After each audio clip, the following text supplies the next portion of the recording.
بسم اللہ الرحمن الرحیم۔ محترم سامعین، وسیم اکرم کی یہ ویڈیو تو آپ نے دیکھی ہوگی جس میں یہ بولنگ کے سٹائل میں کنکری مار رہا ہے۔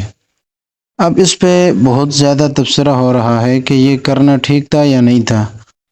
اب مسئلہ یہ ہے کہ میں اس پر یہ تبصرہ تو نہیں کروں گا کہ یہ جائز ہے یا ناجائز ہے، البتہ اتنی بات تو ضرور ہے کہ ایسا کرنا مناسب نہیں ہے۔ باقی جائز اور ناجائز تو میں آگے انشاءاللہ آپ کے سامنے ذکر کروں گا کہ یہ جائز تو ہے بہرحال جو بھی طریقہ ہے، لیکن افضل کیا ہے، بہتر کیا ہے۔ ہمارے فقہائے احناف نے تو یہاں لکھا ہے کہ 7 کنکری بس ہلکے یہ انگوٹھے پہ رکھ کے نا شہادت کی انگلی سے ہلکا سا ایسے دبا کے پھینک دے تاکہ بس مقصد پورا ہو جائے۔ باقی عجیب طرح کی ویڈیوز بھی سامنے آتی ہیں، کچھ بوڑھے لوگ، کچھ دیگر حضرات وہ عجیب انداز سے پھینک رہے ہوتے ہیں۔ بہرحال سب سے پہلے تو میں آپ کے سامنے کچھ باتیں رکھنا چاہتا ہوں۔ جب ہم حج کے مناسک کے مناظر دیکھتے ہیں، خاص طور پر رمی جمار کا منظر، اس کو رمی جمار کہتے ہیں کہ شیطان کو کنکریاں مارنا، تو دل میں ایک عجیب کیفیت بیدار ہوتی ہے۔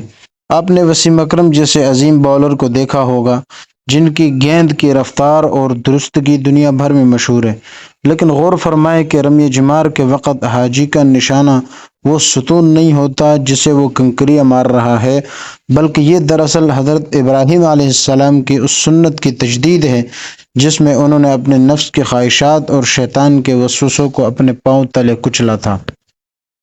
اس کی شرعی حیثیت کو دیکھتے ہیں تو فقہ حنفی کی روشنی میں رمی جمار کا عمل محض پتھر پھینکنا نہیں بلکہ یہ اطاعت الہی کا ایک عظیم مظہر ہے۔ احناف کے نزدیک اس عمل کی جو باریکیاں ہیں وہ میں آپ کو بتاؤں تو سب سے پہلے نیت اور تکبیر ہے۔ اب اس کا طریقہ تو یہ ہونا چاہیے کہ رمی کرتے ہوئے ہر کنکری کے ساتھ اللہ اکبر کہنا مسنون ہے۔ یہ تکبیر اس بات کا اعلان ہے کہ دنیا کی ہر طاقت، ہر رکاوٹ اور ہر وسوسہ اللہ کی کبریائی کے سامنے حقیر اور بے وقعت ہے۔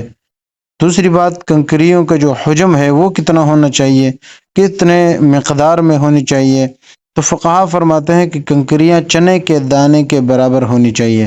یہ ہمیں سکھاتا ہے کہ دین میں غلو اور شدت پسندی نہیں بلکہ اعتدال اور سنت کی پیروی کا نام ہی بندگی ہے۔ تیسری چیز ہے ترتیب۔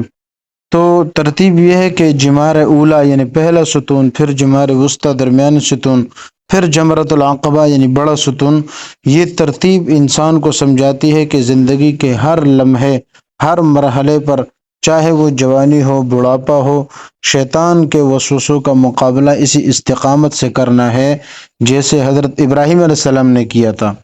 قرآن مجید میں اللہ تعالیٰ کا ارشاد ہے وَاذْكُرُوا اسْمَ اللَّهِ فِي أَيَّامٍ مَّعْلُومَاتٍ، اور اللہ کی یاد کے لیے ان ایام میں اللہ کو یاد کرو۔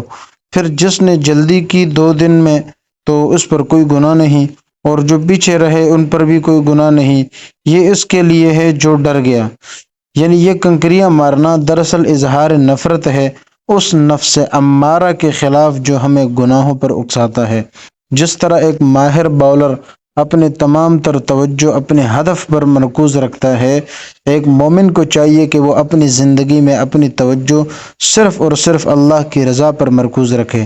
رمی کے پتھر تو صرف ایک علامت ہے، اصل ہدف تو ہمارے اندر چھپا ہوا وہ شیطان ہے جو ہمیں نماز سے روکتا ہے، والدین کی نافرمانی پر آمادہ کرتا ہے اور رزق حلال سے دور کرتا ہے۔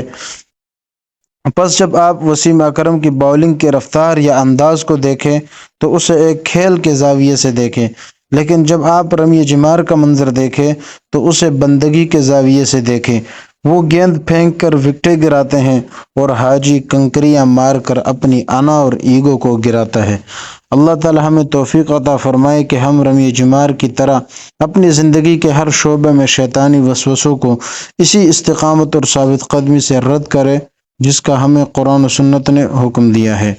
رمی جمار کے مناسک کی ادائیگی کے دوران احناف کے نزدیک وقت کا تعین اور کنکریوں کو ستون کے قریب پہنچانا ضروری ہے، لیکن سب سے اہم چیز وہ کیفیت ہے جو دل میں اس وقت ہونی چاہیے جب انسان اللہ کے حکم کی تعمیل میں اپنے ہاتھ سے وہ کنکریاں پھینکتا ہے۔